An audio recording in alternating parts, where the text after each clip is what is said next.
Yan, isang magandang araw po sa inyong lahat. Ngayon po ay kasama ko ang isang sumisikat na content creator sa bayan ng Burdeos at aking pong dinayo ang kanilang lugar. At sinabi ko po sa kanila na may pagkakataon ako na mabisita sila.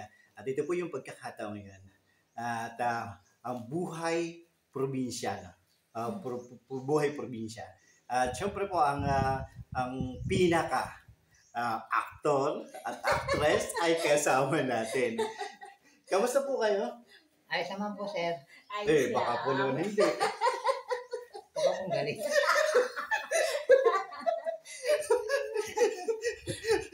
Huwag ka na po galit. Kaya kayo magagalit. Huwag po kayo magagalit. At syempre po, ating ipapakilala. At ipapakilala, ay bahala na pati siya magpakilala. Anong pangalan mo, kuya? Ako po pala ay si Larry Tonson. Ayun. At syempre po si ate. Desiree Tonson. Ayan. Akala ko po iibahin yung abliedo. Muntik na nga eh. Iniisip ko kaya ako napatigilay. Yun nga lang pinangahawakan ko. Gusto ko na nga palitan di sinin. At ako'y kalahati ko lang. Ay lagi niya ako kinakahiya pagkasama. Hindi naman. Kaya ako nag-iisip pa kung apelido ko ba o apelido niya sa banggitin ko. Nag-iisip pa po yung dalawa. Yan, syempre pa, bago po mag-isip pa tayo, ay ating pong seryosong tanungin. Paano nga ba kayo nagsimula doon sa inyong ginagawang kakaiba at talagang hinahanga at pinapanood ng maraming tao? Nung una talaga, ang purpose lang namin ay yung kami malibang. Pero nung mag-viral yung aming ginawa na kami naghahangalan lang mag-asawa, doon na namin naramdaman na talaga palang bukod sa parang natatouch kami pag may nahanga sa amin.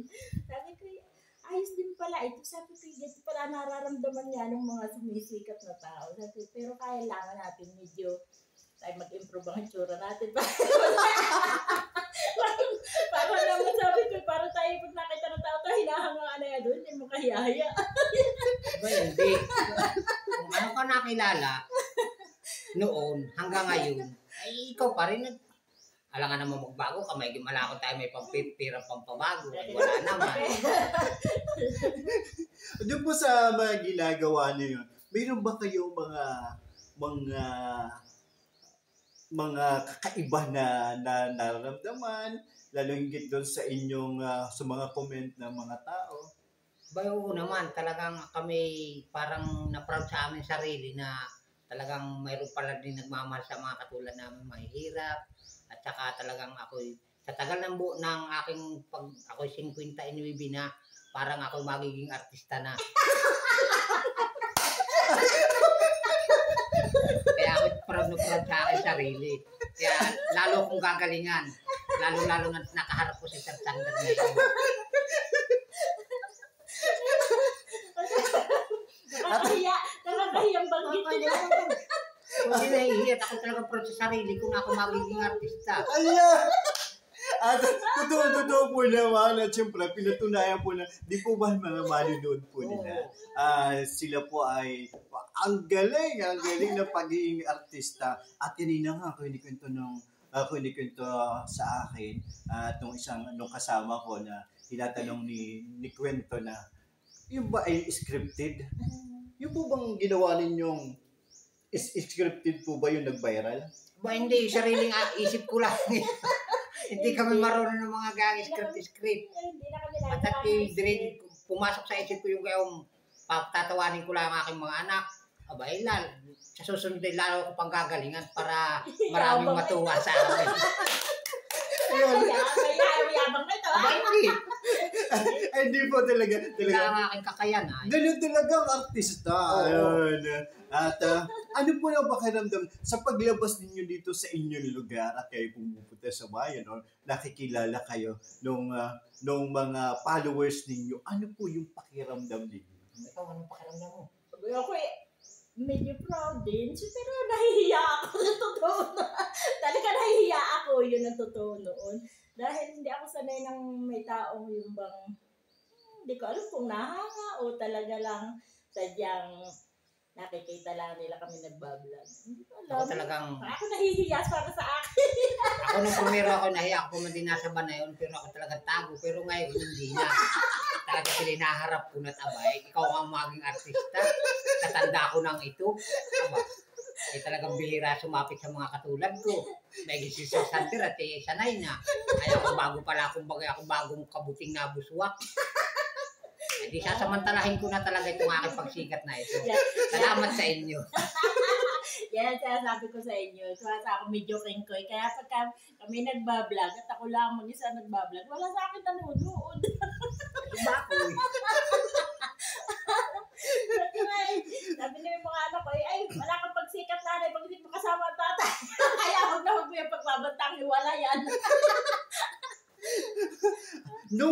Nung makita po ninyo na nag-million, ilang araw po bago mag-million views yung inyong pinost? Parang maghapon at magdamag. Nag 7.5. Wow! Now, maghapon magdamag 7.5 at talagang ang bilis, ang bilis. At syempre po, at hindi tatanungin, kayo ba ay na-monetize na? Hindi pa. Dahil ang pagkakalam ko, pag nakalagay dun sa Kuwait not eligible, hindi pa monetize, di ba? Ay, yun pa rin na nakalagay. Pero may doon ang earnings na nakalagay. Sabi ko nga, parang malapit-lapit naman na ito sa katotohanan. Ayun. Yun po, sabi nila, sabi na ate, hindi pa sila monetize. At yan po naman talaga ay nakikita at malapit-lapit na sa katotohanan. At kailangan pa rin po ang inyong suporta. At mayroon po tayong nakita sa kanilang mag-asawa. Mayroon po tayong nakita at mayroon din tayong itatanong. Kayo po ba ay handang tumulong sa mga nangangailangan? Kung kami na may pagbibigyan ng panahon na kami ay medyo kumita, wala pong pag-aalinlangan talaga. Yun po ang pangarap namin na makatulong din sa nakakaraming mahihirap. At naranasan namin yung paghihirap ba ng buhay na yung halos ay talaga nagdadaro. Lalo na nung maliliit pa yung mga anak namin na ang hanap buhay lang nila ay ako yung nanganganak ay siyempre maliliit pa yung iba, hindi ako kasama. Maliliit pa yung mga anak namin, sila naninigay na. Tapos pag napasok sa school ay sila ay puyat na puyat. At tapos ang baon nila noon ay kung ngayon ay hindi na pwede, wala nang mabibili yung dos. Dos lang ang baon nila. Kaya ngayon, parang yun ang naging tungtungan ng mga anak ko para magsumika. Kung sakali man po, kayo kuya, dahil kayo din yung mga umiikot, at mayroong humingi sa inyo ng tulong na katulad ng ginagawa ko, na ako po hindi ko talaga akalain na ganun, doon na din ako mapupunta, na may lumapit lang sa akin na humihingi ng tulong. Kayo ba ay handa na sila ay tulungan sa pamamagitan po ng inyong pagpo-post na humihingi sila ng tulong? Oo naman. Sabi ko nga kay Agum, pag tayo kumita na, hindi ang bibigyan na natin ng tulong. At sabi niya, pag kami daw kumita na, magpapakain daw siya dito sa aming lugar, lahat ng tao. Sabi ko, hindi gayon. Sabi ko, pag tayo kumita, alamin natin kung sino yung tunay na nangangailangan, yung hindi makapagpagamot, sa tuwing talagang walang makain. At yun ang ating tutulungan. Sabi ko, mas importante yung makatulong tayo na ang tao ay yung bagang yung halimbawa, tao gusto pang mabuhay ay hindi wala namang pampagamutan. Sabi ko, yun ang gusto ko sana. Sabi ni Lara ay pag kami daw kumita na tuwing kami sweldo, kami magpapakain sa maraming tao. Sabi ko, parang mas maganda yung tayo tumulong dun sa mga nangangailangan walang makain at saka dun sa kailangan magpagamot. At ang buhay bagay mas mahalaga. Ay, upo, napakalaga po ng buhay ng isang tao na nakakapagdagdag po tayo ng buhay. At isa pa rin po na kung sakali man na may mga sponsor na magbibigay doon sa lumapit sa inyo o nakikita ninyo, ay tatanggapin po ba ninyo? Para sa akin, kung sakali at halimbawa kami nga medyo may edad na, hindi namin kayang tulungan sumama-sama katulad mo na halimbawa pag may sakit ay pag may nag-sponsor sa iyo at nagbigay ng tulong doon sa mga nangangailangan, kailangan ba may magpapagamot, pwede mo sama-samahan sila. Pero sa amin, pwede naman sigurong may magbigay, tapos pwede din naman kami makatulong. Siguro, kaya lang parang hindi na namin kaya yung pagsama-sama papuntang ospital. Dahil mahihina na namin to. Ay yung halimbawa kung mga financial para pampagamot na kayo yung maging daan para ibigay sa kanila yung tulong. At siguro pwede na. Pero may kasama bang kapatid ko, bibigyan ko ng ampalaya para lalong mas magaling. Ayun! Para po mas lalong gumaling. Ay, bibigyan ni Kuya may ng... mga diabetes, bibigyan ko sila ng ampalaya. At syempre po, magbibigay si Kuya ng ampalaya para hindi po masayang yung mga dahon. Bibigyan po naman natin sila ng dagdag. O pwede pong pangkabuhayan na pwede rin pantulong nila. Yung pong tea, ampalaya tea. Ituturo na din po natin sa kanila. Dahil para po tuloy-tuloy at sana tangkilikin din ninyo. At syempre po, ano po naman yung pakiramdam? Yan. Ano naman yung pakiramdam ninyo na yung mga video ninyo ay kinukuha ng ibang content creator tapos sila yung nagbabiral din? Siyempre, nakakaramdam din kami. Siyempre, hindi maalis. Talaga naiinis. Siyempre, hindi maalis na mainis ka sa mga taong ganito na sinasamantala ba yung katulad noon yung dahil nga sa walang logo yung aming mga videos na iba, sinasamantala nilang nakawin. Sana naman doon sa mga ibang content creator, magpakapagod naman kayo magnakaw. At yung kung gusto nyong magkapera, magpakapagod kayo. Kaya ayos lang ngayon, pero ako galit. Hindi ka po galit. Sabay naman tayo, hindi ka po ba naman galit? Sabi mo, hindi ka galit. Bakit niya galit ka na? Para naman yung hindi major. Ay bakit naman, doon sa inyong nag-viral na yun, bakit naman yung isang bagay na yun ang pinagkasunduan ninyo? Bakit doon kayo nagkasundo? Sa totoo lang, yung gusto lang namin patawanin yung aming mga anak. Dahil naalaala namin nung panahon talagang kami hirap na hirap. Talagang gayon lang, talagang kasangkapan namin, totoo yan. Tsaka yung aming termos na yun, talagang pinakamahalaga talaga sa amin. Talaga pati tayo lagi nagkakasira. Yun ang totoo. At ito po yun, oh. Iyan ang pinag-aagawan. Mawala na ang lahat, wag lang ito.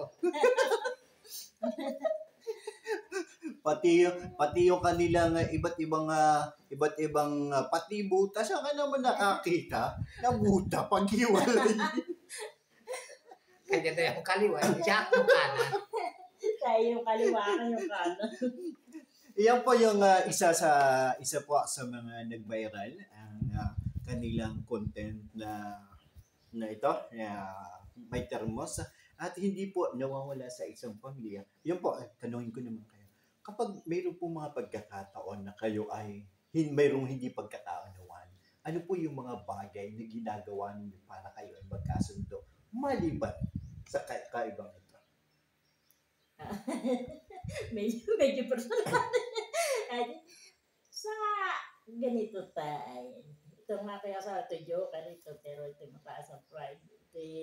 Talagang ito medyo tatawin kami talagang may hindi pagkakaintindihan. Talagang ako ang unang sumusuko sa kanya para sa aming pamilya.